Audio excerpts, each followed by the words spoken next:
For example, there was once I received an email from this guy and he said that, I was one of those naysayers who didn't believe in you. Now that I have my own daughter and I've seen you grown, I actually hope that my daughter will be like you. Like, okay, not having to go through the flaming part, but I think what he meant. I think nobody wants that for their daughters. So yes, indeed, indeed. Yeah. So, but I think what he meant was that to be able to go through difficult times and still get through.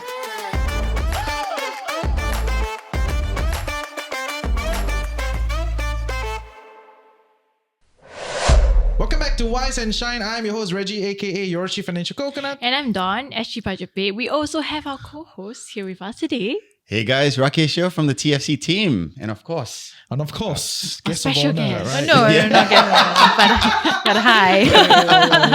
I'm Pei Ling. Hi, everyone. Yeah. For everybody that don't know Pei Ling, you want to share a little bit more about yourself? Well, I didn't know I have to share about myself. Okay. Hi, everyone. I'm Tim Pei Ling. I'm a member of Parliament in Singapore.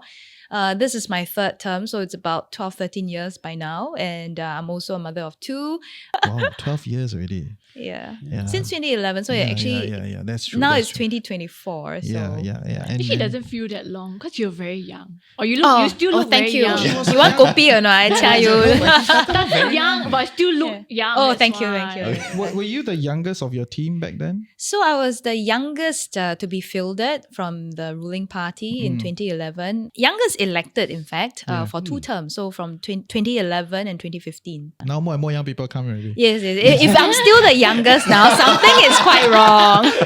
Okay. So no fair, one fair. has broken your record of being the youngest to start so far. No, actually, there was, because in the very early days, there was, I think, Mr. Ng Ka-ting. So he was fielded, Sounds I very think, early. early I don't know this 20s. person Yeah, at I don't all. even know. So it's very early. Yes. It's like So, Swee Ng Ka-ting. so I think he was in his early 20s. Yeah. And but of course, as a youngest to be the youngest elected MP for 2 terms, then maybe I still hold that record for now. Okay. And one of the highest voted, right? I think you're 80-something percent. No lah, no. 78, About 71 in 2020. okay. But Yeah. I mean, it's we are thankful, but we cannot be complacent. So I mean, there's a lot of stress because you now have to work a lot harder to uphold that trust, right? And at least to maintain, hopefully. But it's actually quite stressful, but we'll do our best, yeah. Okay. So today we want to talk about a very, very important topic that's quite trendy out there. Okay, I would not say it's like a recent trend, but it has been kind of ongoing for like the past maybe 5 years or so. People are talking about it, your passion, your purpose, your job, all those kind of stuff, right? People want to have a whole life synergized together, right? So today we want to talk about, should your job also be your passion, right? That is the question to answer, right? And I know in the space here, we have differing views, right? So would you like to kind of first elaborate your point of view, and all that stuff? I'll go with a hard no. Wait some more. So, why? Start strong. extreme. Start strong. Yeah, it's a hard no. Yeah, but this relates to what I was sharing during our break earlier on, right? So I'm of the view where I'm someone whereby if something I enjoy becomes my full job, and a job comes with certain responsibilities and KPIs, that would then add the level of stress where I no longer enjoy it anymore. I don't appreciate, and I can no longer go to the standard that I want to go in that role. So I've actually very deliberately kept my passions as non-jobs. Like I love writing, but I decided not to go into journalism, even though I studied it. I love hosting, but I didn't go and be a MTV host or a DJ, but I chose to do this instead because wow. Still bringing out MTV. era, MTV. right? For those that don't know what MTV is, explanation. Please do the explanation. I think it's important. it's called music television. Wow. Yeah. So MTV. before the ages of YouTube, Spotify. you would actually have to go on MTV to find out music videos. Yeah, so the point here is like, I deliberately avoided all these paths because I just feel like if I was in that as a job, I wouldn't really like it so much. I would eventually hate writing. Or if I was in a writing role, I wouldn't get to write what I really want to write. I have to write what my bosses or the companies want. If I'm hosting, I can't always have the freedom to say what I really want to say to the audience. I have to deliver what the company wants instead. So I made very deliberate decisions. And to me, it's like your job should be something that pays the bill, that you're decently good at and can become good at, but you don't necessarily have to be passionate about it. You just need to be good enough, and showing up is not pain. And then you can leave your passions for things like this. This is passion project, right? Reggie doesn't pay me to be here hosting. 够了 Well, this is like a weekly affair already. It's the mechanics of the game. Free labor. But it works because it's passion, right? Maybe when you offer me a gig and say, Dawn, I'm going to pay you like, 1K a month now to be the host. I'll be like, no, don't want already. Okay. Well, say already, Hey, I will take. Okay. I already give her paid gig already. Then she said one. Okay, no, I say one. But I get the view. And You I was get the actually point, quite, right? I get your point. And I was actually quite shocked that you have such a dry corporate job. Yeah, people never expect me to have such a dry the corporate. job. It's like they can say not like your job. Or you I'm in don't wanna- investigations, Yeah, which is it's just very like- different. Like people would think I'm in the media or something, and I'm not. So you were saying like personality doesn't match the job So, description. she lives by her ideology, right? Essentially, your passion and your work separated, right? So that is interesting. But what about you guys? So I grew up with what Steve Jobs said, right? Wow, Steve Jobs 都来了. Yeah, started already. Wow, Steve Jobs here Started already. already. He is my idol growing up. For someone that did what he did and so on and so forth. But he said you should be very passionate about your job. It's because the job is hard. No matter what job you do, it's hard. And the only thing that is going to drive that motivation is the intrinsic motivation to do it. Money will be good, but money, as we all know, technically is a given good, which means after a certain point, the marginal increase won't give that extra motivation. And so for me, that was what I was trying to find in my career. I wouldn't say I'm very passionate about sales. As we know, I do sales, but I am passionate about speaking to new people. I am passionate about different parts of this job that I would like to do on a daily basis. And I think I would take that from it, coupled with, of course, your pay and all the different things that keep you motivated. So that's my stance on passion and job. So essentially picking up pieces of it. So yes, you will never be fully passionate about a job, right? Because there's always crap stuff in the job. KPI lah, your boss tell you do extra lah, this lah, that lah, right? But then what can we do to say, okay, I'm willing to get up in the morning happily to keep going at it? Nice. Yeah, that's what I think I'm more in between a more balanced approach. Let me share. I think first of all, I think it would be ideal if we can, take a job that we feel passionate about or feel that it's meaningful enough. For example, if I don't want to call this MP work as a job, but it has obligations, right? And we have to do it almost like, I think 24/7 sometimes, right? Depends I have on, not met one MP that got nighttime one. It's crazy. Okay, after a while, there's a certain momentum. It's easier to manage. But the point is that in the course of our work on the ground, we engage a lot of people. We have to handle a lot of issues. We have to engage in difficult situations as well. It can be very draining. Physically draining sometimes, but emotionally draining a lot of times. And so if we don't have a certain passion, I think it will be a bit difficult to see us through. So for example, for me in McPherson, I really love those moments that I have with my aunties and uncles, because over time we build up a certain bond. There's this 亲切感of familiarity, right? It's these moments and these relationships that I share with them that actually keeps me going, because there are times where I just feel very tired. Like I run out of time for my kids, I run out of time for my friends, I run out of time for a lot of things. It's not so easy, but it's also because of the people that I see and meet in McPherson makes me feel that, okay, it's meaningful and I should keep going. So from that perspective, I do think that having passion in the job that, I do or we do help to keep, going. But I also know that not everyone may be lucky enough to take on jobs that, you feel good about or feel passionate about. But I would also say that, sometimes you might learn to like something. So I just share this. When I was in university, actually, I chose to major in psychology despite, doing science all the way, right? I chose to major in psychology in university because I was very passionate about mental health. I really wanted to do something to help others to combat the stigma. And so for the large part of my university days, it was just with that goal in mind, from my internship that I signed up for to, doing student extra activities, etc., right? It's all about gearing for that.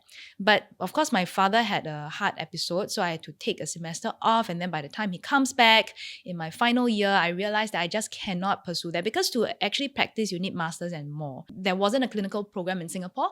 So if I had to do it, I had to go overseas. But given my family situation, I can't afford that. I had to take one whole year to dissuade myself to say that, I may not be able to pursue this. Then how? So for a long time, I kept thinking, and eventually I come to a conclusion. I dissociate two things. One is, what do I look for in a job? And two is, how can I still, do something that I'm passionate about? So it's like the passion part, okay, I can go into the community. I was already a grassroots volunteer. I could just organize events and talks to address this, raise awareness, etc. So that one checked. Then in terms of what I look for in a job, I just want something that is not static. It's always, allow me to meet new people, new challenges. Okay, then from that perspective, actually, there are many different possibilities.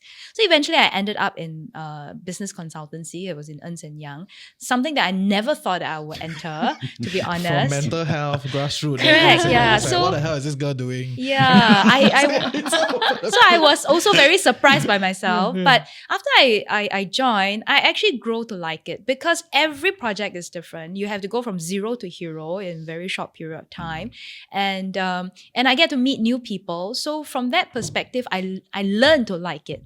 So I think to those who are still considering, or still like wandering around about jobs and career and whatever not, I think sometimes we just have to keep an open mind, lah. Yeah. No, fair, because actually I am from that view. I come from her position first, okay, where I think like it's a very difficult effort to kind of achieve that, where your passion is your job and everything, Okay, or maybe to wind back a little bit more, even earlier when I was younger, maybe I feel like your passion should be your job. So that's kind of where I started. But very quickly that story failed. Very quickly, this one cannot fail. Wrong story. Then as with a lot of people, you will flip to the other side, right? So I flipped to this, like, okay, you cannot, it's not supposed to do together. It's an abysmal effort, But eventually you start to realize that, right? If you are not passionate about the thing that you do, and the source of passion can be all sorts, right? It can be that you're particularly good at it, you get some sort of a high from it, okay, then you get some passion going there. Or it can be like your deep down purpose, you find synergy between your purpose and this thing that you do, and then okay, you have some sort of passion. But if you don't have the passion, you can forget about doing it very well, I feel, because there will always be times where things are hard, right? And where you platooing, where things are not moving, and if you're not passionate about it, you got no fuel to burn through this time. Exactly. Yeah. Right. So as much as I was here, now I'm a bit like, so we are like three people, one line, like you on your own today. On my own. But I think what Don said, right? It's very hard for people to compartmentalize. I mean, you can let us know, like, does it take conscious effort on your part, right, to be able to say, I'm going to work, I'm going to be very dry, I'm going to be emotionless, but I'm doing it because of XXX. Like, is that what's going through your mind when you do that? Or No, not so much. I think maybe I contextualize the stand a little bit. I have a lot of friends where their passion is their job, right? Like, I studied media,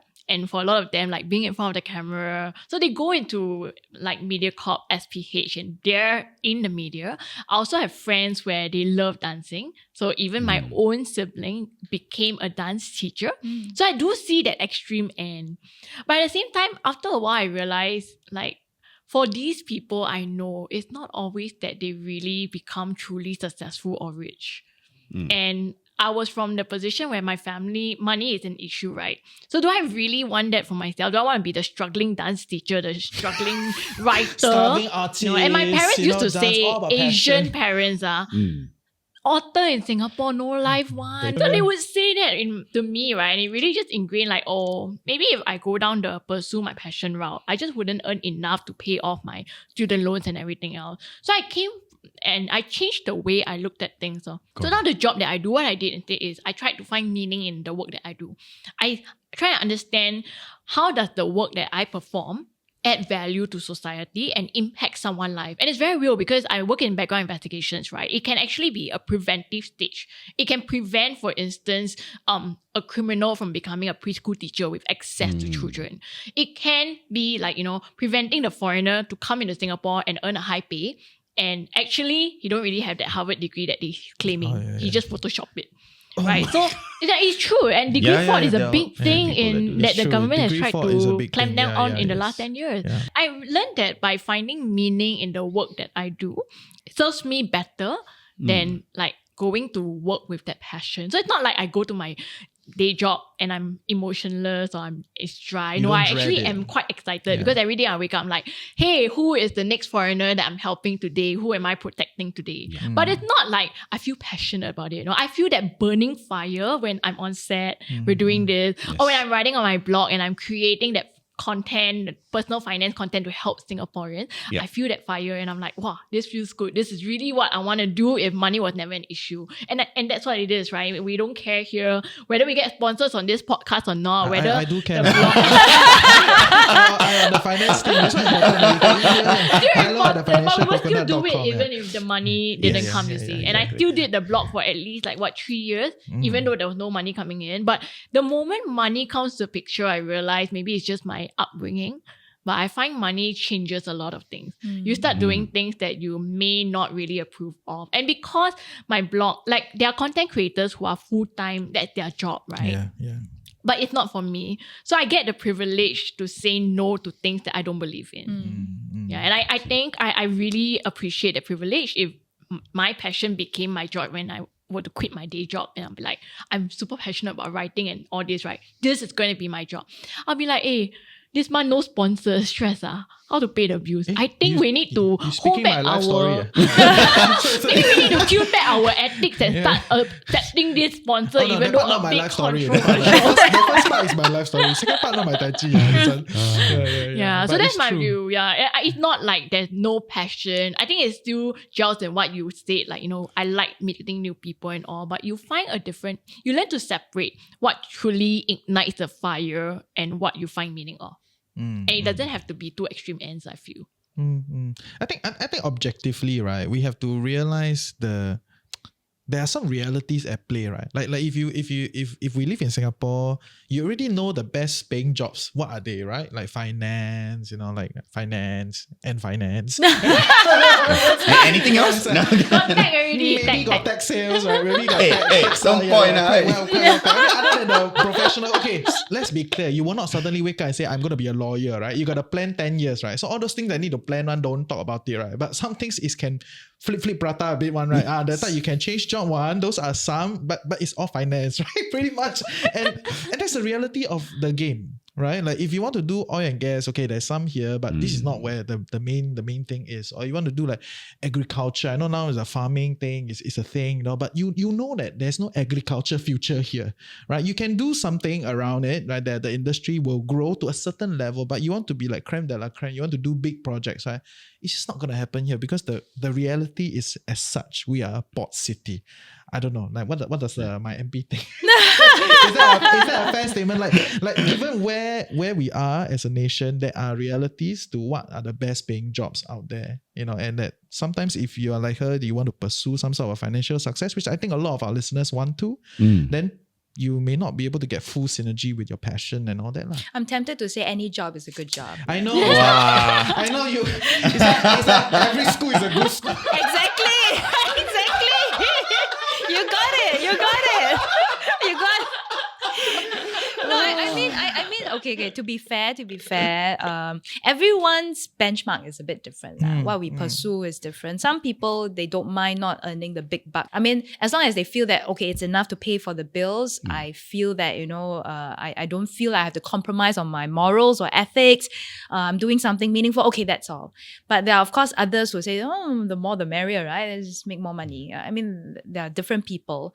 And I think in Singapore, we have grown. It also depends on the phase of development that we are at and also what's happening around the world. Finance, yes, it has been so far the one that has generated a lot of income for people, but it's also not the only one, and there are others that are coming up with the development of technology, AI, etc. Is changing the face of the world, and it's definitely also changing how people think about work and life, and also I think how work is structured, how compensation should even be thought of. So I think all these are it's challenging some fundamentals, I feel. Yeah. Like what type of fundamentals are you Like, talking about? Just now I talk about, the meaning of job, right? But it's also how we do our job now. And like work. Some will, I think with COVID and with technology, remote working, remote employment, flexibility, all these are possible now. Yeah. Not that it will immediately be the norm. I think there are some institutions that are saying you come back to work, right? Yeah, but I think what this means is that last time it was almost unthinkable in most instances, but now it's actually an option. And then how do we think of com and ben? I think these are also changing. Yeah, so I think generally depends on the phase of development, depends on various external factors as well. We can expect more changes to come to how we see work and how we do work. In that sense, you support the remote working in that sense. I like flexibility. I mean, Not that I always get it, but yeah. Fair. I think that's a good point as well, right? And it's that different phases or the different variables actually is very, very important, right? At least for me, so my first job was PwC. All right, sorry, be better than EY. Sorry. What about better? How do you know better? Wow. Depends on which time of I was in audit. So it's a different consultancy also. Audit people don't need so happy. Right? So you know when you go back home from Shenton Way, Raffles Place, right? Nobody say Shenton Way anymore. Raffles Place. And the way you go home, right? 8 p.m. after dinner, then you see all the people coming out from the other side, right? All audit. Don't. You will never see us. Don't need to be. We can take cab everywhere. It's because we work until 1 a.m. All come out all the face. There was once I remember I went home at 4 to shower, slept for 2 hours, 8 o'clock back. You know what's the best thing? This is not a unique audit story. It's not. Everyone is doing this. Like I had a friend. I remember I said this in one of the other episodes. I had a friend that said, I'm going to take the bus home because I want to be around people in audit. I am not joking. Because taxis are paid for, right? Yeah. But in that job, I tried to find something that I would like, right? PwC is a great brand. First job out of uni. Everyone could kill for that job, right? And somehow I did finance economics. So like along the same lines. But in 6, 7, 8 months, I just could not find something. And I think this is where the variables come in, because I think I came up at a place where I could say, I'm going to try something. But if we're trying to put food on the table, like our fathers did or our grandfathers did, you will never move because it's a good paying job. You know where you're going to be in 15 years and you're going to be at a decent wage level, right? Technically, right? If you progress all the way up. And I think that's where we or you guys as listeners should be also thinking, right? Where are we? What are the different things we can pull so that we can try and achieve this balance between job and passion? No, but I think what Pei Ling was saying, like remote work, right? I mean, she's not the only one saying. We also talk a lot about remote work. But remote work fundamentally then changed the mechanics of how you evaluate passion and job. Because in the past, right, your job is the whole day. You take the whole thing, right? Like it's like 8-hour block. You go to work on 8 hours is privilege. 10-hour 10-hour job. You're at the job.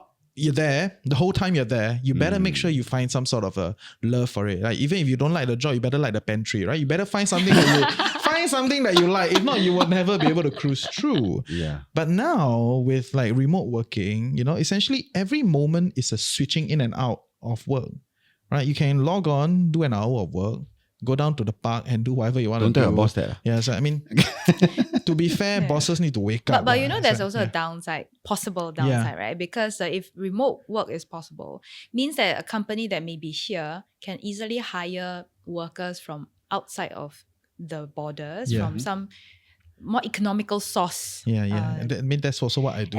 So half my team in Malaysia, right? Yeah. So I mean, it could be both an opportunity as well as risks. For ourselves, guys, yes.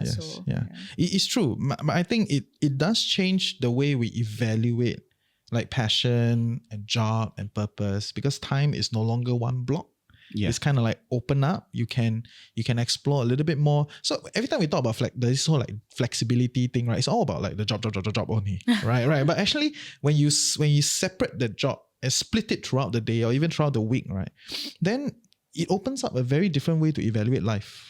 Right, and there's all these other things you can slot in. You go to the gym in the morning, no problem. Go to the park, walk, no problem. No one cares. As long as your work is done, okay.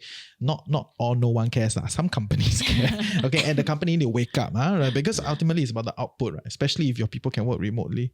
And I think that does change how we evaluate the relationship between passion and job. The passion can be reserved for like side hustles, Yeah, projects. yeah. There is really no need to be so idealistic about making it your job. No, but I want to push a little bit on the whole idea that if you're not passionate about the thing, you will not go through the struggles of it. Yeah. Right? Like I think that is important. Like Especially on some when level, things get difficult and things rough. always get difficult. It does. Yeah. So if you don't like it at some level, I mean, okay, passion is a word that needs to be defined lah, okay, on some level, right? So if the traditional way of thinking of passion is how much pain you can handle, right? How much pain you're willing to go to get this, right? This is what passion fundamentally means. Of course, now it's sensationalized, how you feel, your purpose, all those The things. fire. Yeah, it gets very convoluted, right? So it depends on how we define this thing. But my view is that if you don't like it enough, you don't have passion for it, you will not go through the pain and the down times. Right, so I think that is important, right? That's a key message I think we need to go out, right? But maybe you want to share a situation where passion was important to get you through, so that you break up to the next situation. Hey, I hope you're enjoying Wise and Shine so far. I'm your host Reggie, aka your chief financial coconut, and for us to continue to do this show so that you become a tad bit wiser every week, you gotta like, share, subscribe, help us beat the algorithm. But even more importantly, if you can, comment in the comment section below. Let us know your thoughts and also some questions that you would love us to answer. Yeah, now back to the show. I don't have a specific moment, I must say, thinking back, but I just have this general, because over time there are moments whereby it's as I mentioned earlier, it can be very tough. Like sometimes I just feel very tired after the end of the day, and I still have to go to the constituency. There are also moments whereby when you get criticized or flamed online, and sometimes it's just really very difficult. Yeah, and then sometimes you meet people who are maybe not so friendly. So these are really difficult. And so sometimes you'll be wondering, like, is it worth it, right? But every time when I again meet some of these uncles and aunties, and they're very kind. Like there's this uncle, almost every week he will come to my weekly Meet the People session to give me a pineapple or some chestnut. So he's not here for questions. No, he just wants to give me that. Great uncle, that is good. And then there are also times where, like at events, aunties would just hug me, especially some very familiar aunties whom I've gotten to know over time, and just hug. And these are really, I think, to me, what I find very special. Yeah. And that makes me feel like, okay lah, it's worth it. And there are times when also people come to you like very desperate, and you manage to help them. And they are very glad they come and say thank you. Or sometimes, they can see a bit of wet eyes, right? I think these are special to me. And so these keep me going. So from that sense, it's the passion that actually helped me get through. But the media always flame you anyway. Okay lah. I hope no more. Okay. Actually, if you don't mind sharing, how does it feel? Like from your own first person perspective, when outside people say all these things about you, blah, blah, blah. Actually, you're just trying to do your stuff. Well, I mean, it was especially difficult at the beginning. In 2011 when I was first fielded. So at that point in time, it was like, I think the main criticisms were like, I was very young, I don't have track record, and then some certain material like videos and all. Nothing wrong per se, but I think I was being characterized as unthinking, bimbotic maybe. And there were also memes to humiliate and make fun of me. There were also like fake stories about me. For example, I had they claimed that I had this boyfriend whom I dumped because it was fat, there was nose. I never like even had this boyfriend. I don't know how it can come out even. I mean, like there's various things, and I had people heckling in my face, taunting me like high school bully, and there are people who will just say things knowing that I'm there just to make sure that I hear it. And so it was very difficult. Every day I go back home at the end of the day feeling very tired, and I'll just cry, I'll just break down and cry every day. And then the next day it's like, okay, on again. I have to go back and then just engage, just work, just and do the usual MP stuff, right? And so it carried on for a while. So and for some time I didn't dare to go out except for going to McPherson. And I just wanted to stay home and have tapao bag.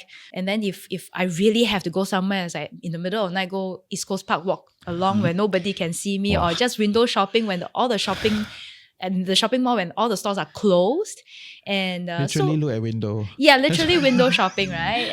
And just so that I get out a bit, right? But yeah, so it was overwhelming for me. And to be honest, it was also the darkest period of my life so far. I hope never have to go through it again. But it was very difficult because at the back of my mind, it's maybe I'm not the most eloquent. Maybe I wasn't the most perfect.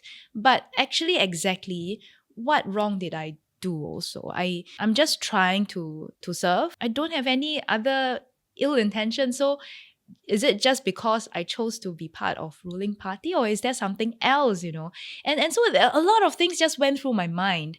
But I'm also thankful that because of the ground engagement is actually quite different from online environment, at least in McPherson, right? So you hear the bread and butter issues. People literally don't have jobs, or people really worried about losing their family or a roof. So then after a while, it put things into perspective. What I went through was humiliating for me. But it was just, just phase and my emotions. But people are really going through real difficulty. So that in a way helped me put things into perspective. I find it a bit more bearable, something to focus on. And so that again brought me through. I was thankful that I had family support. I had the team that did not abandon me. They could have just abandoned me. They could have said, this candidate sucks, man. Like, no round two. Yeah. So first round maybe.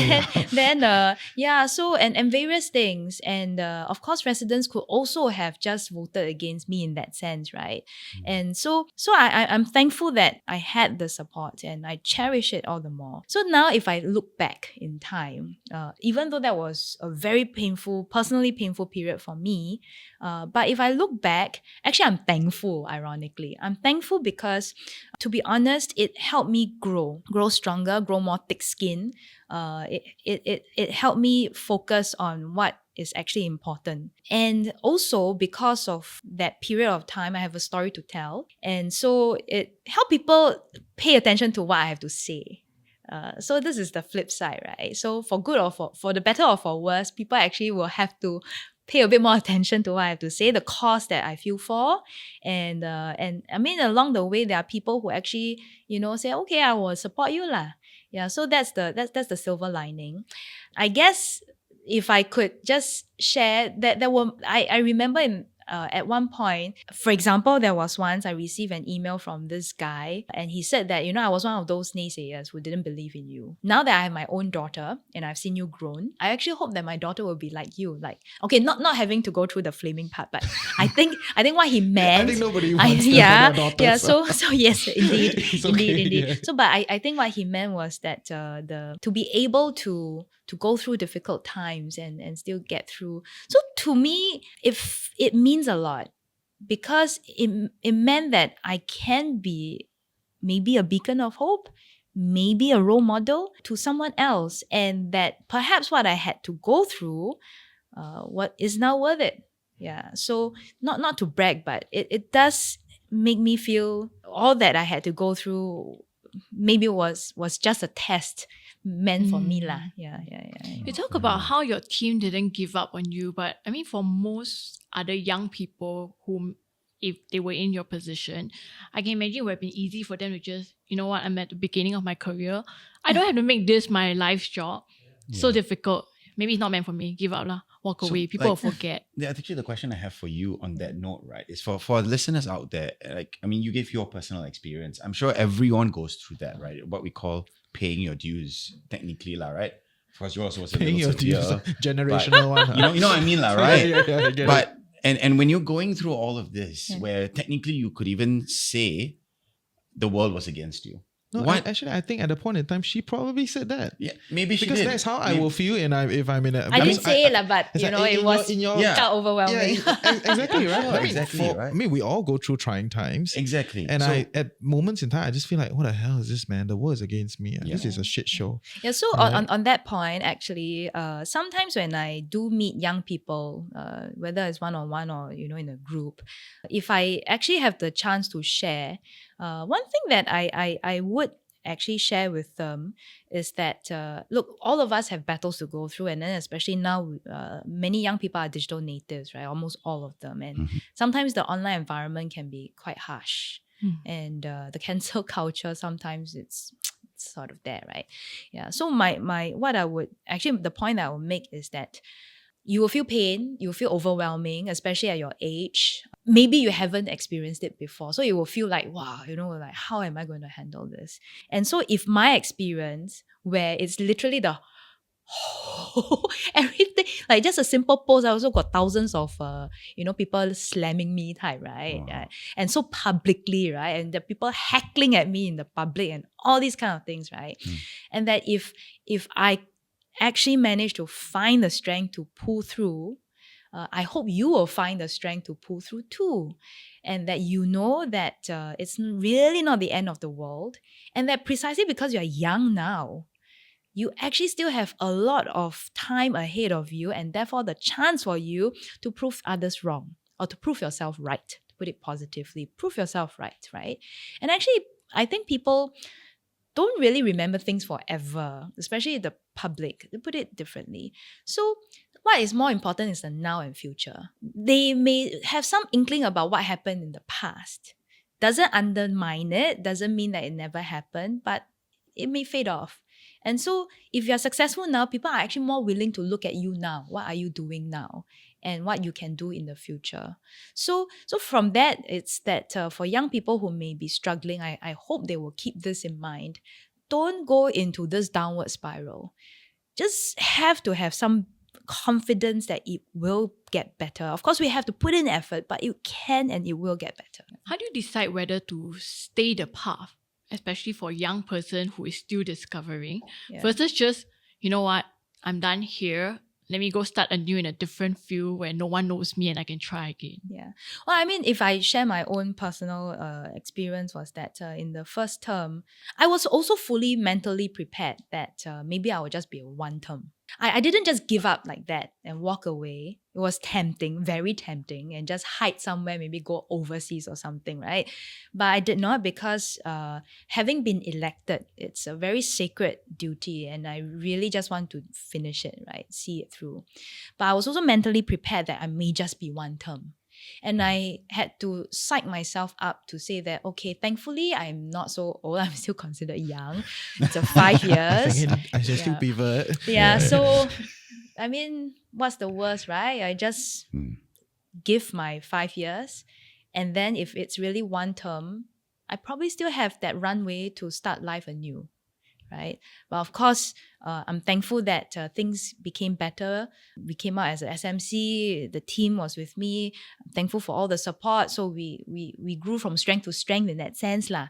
Yeah, but at that point, I was mentally prepared. I mean, I was still my character is the kind that I'll still give it my all, because it's about being responsible and accountable to myself also, right? My own standard. But I just try my best, because I don't want to, you know, let people have any chance to slap me also, right? Or say Can that foresee Yeah, us. yeah, then yeah. you no, know.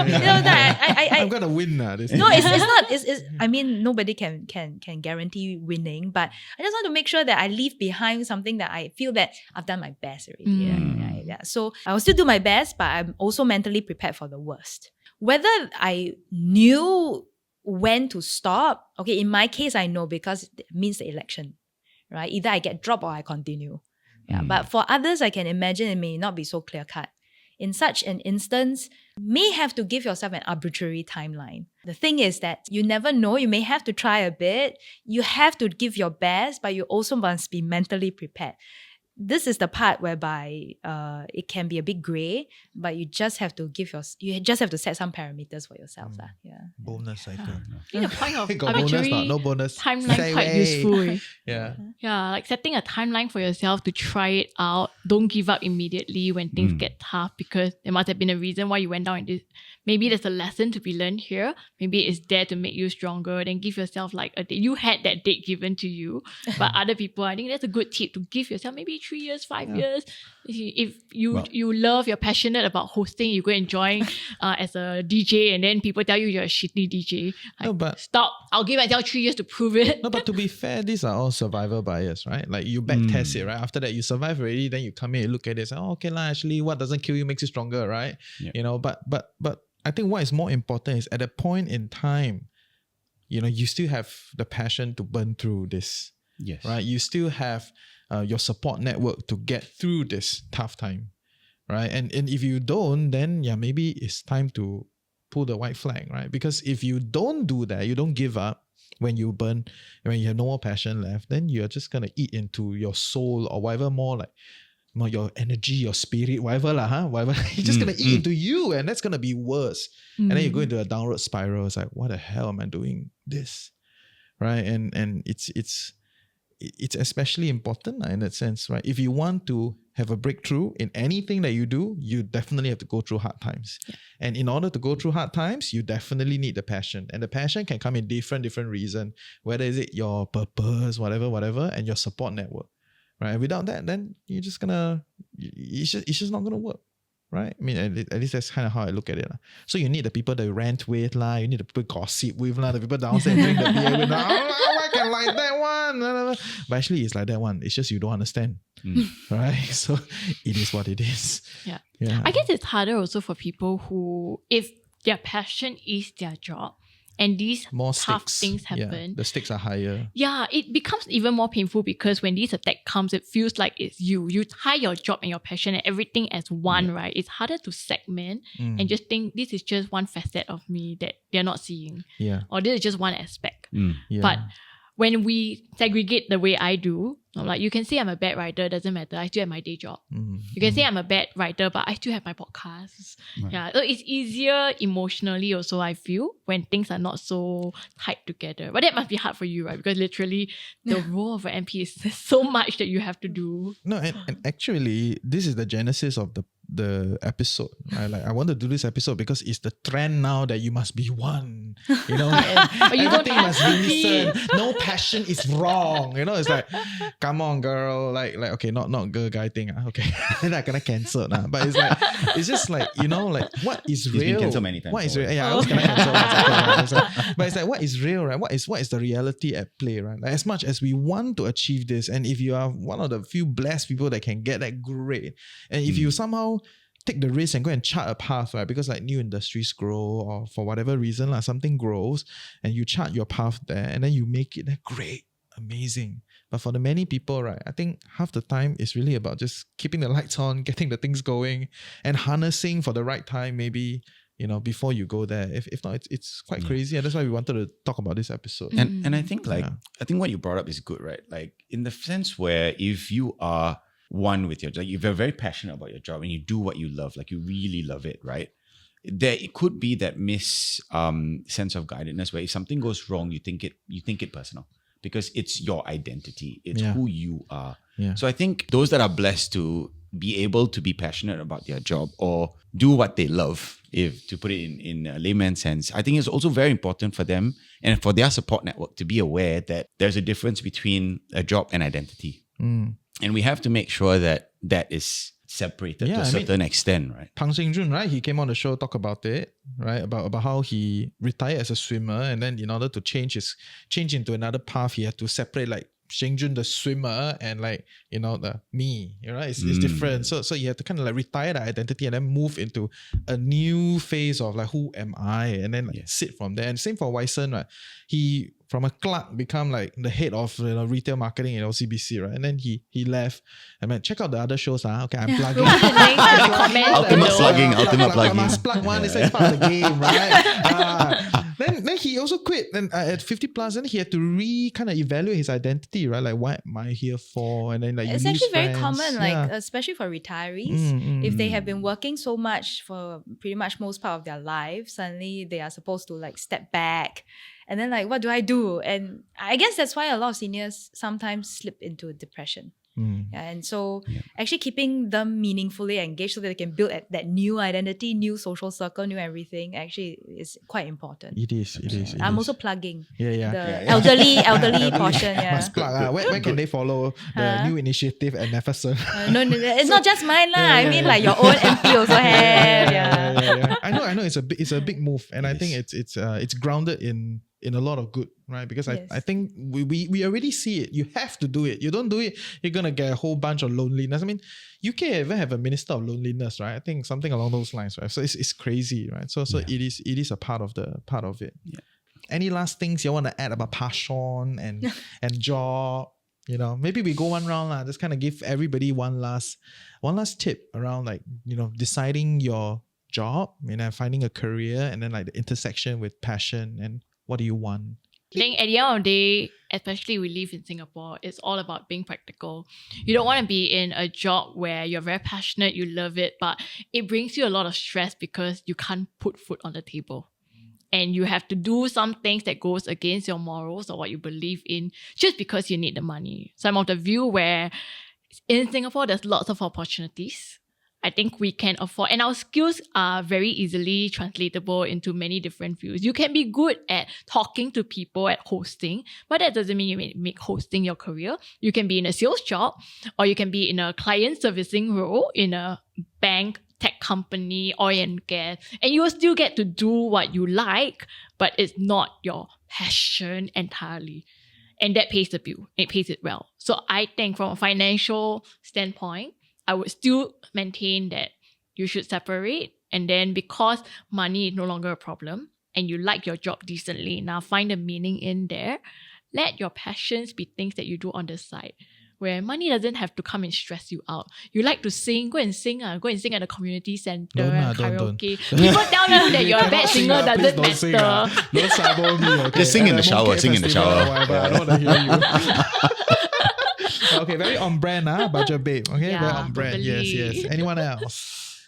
I think for me is identifying the small things that make you happy, right? In your job, in your personal life. Because I think that even as a hobby, there's not everything you love, right? There's also still, you can be passionate about it, it's not everything you love. And as well as a job, there's not going to be everything you love, right? So I think just finding these things that keep you going and just know what is in the end going to make you happy. Like for me, is to effectively help people, right? That's what I love to do, which is why I do this podcast, which is why I, help do tech sales, because people that speak to me want to advance their career and they want to be known in that company, right? So that's what I really try and sell more than the product.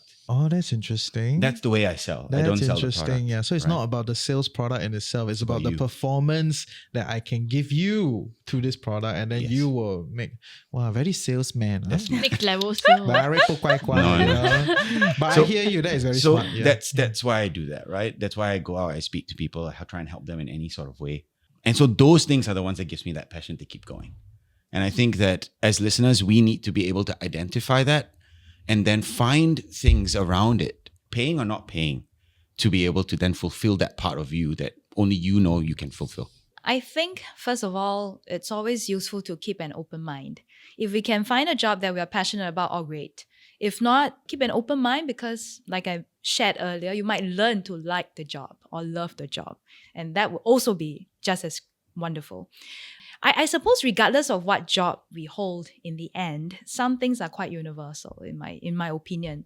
Hard work, strong work ethics, these are some of the things that I think regardless of whether what job you hold, it will help you succeed. And so that's what I would share. Yeah. Okay, fair. Yeah. That's all. I don't need to share. Why you don't need to share? I mean, okay, I've shared a lot already. And to be fair, actually, after I talked to Yora, I think actually I started as the most idealistic one of the crew, I feel like, right? Because as an entrepreneur, you're not idealistic. You can as good as don't start the thing already, right? It's like, you better believe in some big idea out there. But eventually I learned to kind of manage this a little bit, right? To be aware that there are some realities that you have to work with, right? And don't hate on that reality, because the reality is reality. You cannot hate on it, right? So you hate on it, so what? It's still gonna come here and bite you, right? So might as well you work with it, and then along the way you kind of find good wins and interesting things. I'm like, I hate sales, but I have to do it, right? Because if I don't bring it, that's why I must email here. Okay, Put it there. I'll put it there. Put here, sponsor box here, right? Yeah, don't say no sponsor. This one don't listen to Don. Listen to me, okay? But it is one of the things that I really don't quite like lah. But I realize I'm pretty darn good at it. I'm decently good at it. It's just that there are many other things that I like, but it's just what it is. I have to do what feeds the team, what feeds the business. At the same time, do things that I like, which is coming on set and talking to all of you, right? So I think that's the reality. It's like an adult type of adulting, So, but to be fair, a lot of our audience are quite old already. So don't need adulting advice, okay? But it's just like this discussion of like, okay, so what's next? Right. So yeah, it is what it is. I hope you learned something useful. And thank you for your time. Thank you. Yes. And yeah, we'll see you all next week. Take care. Bye. Bye.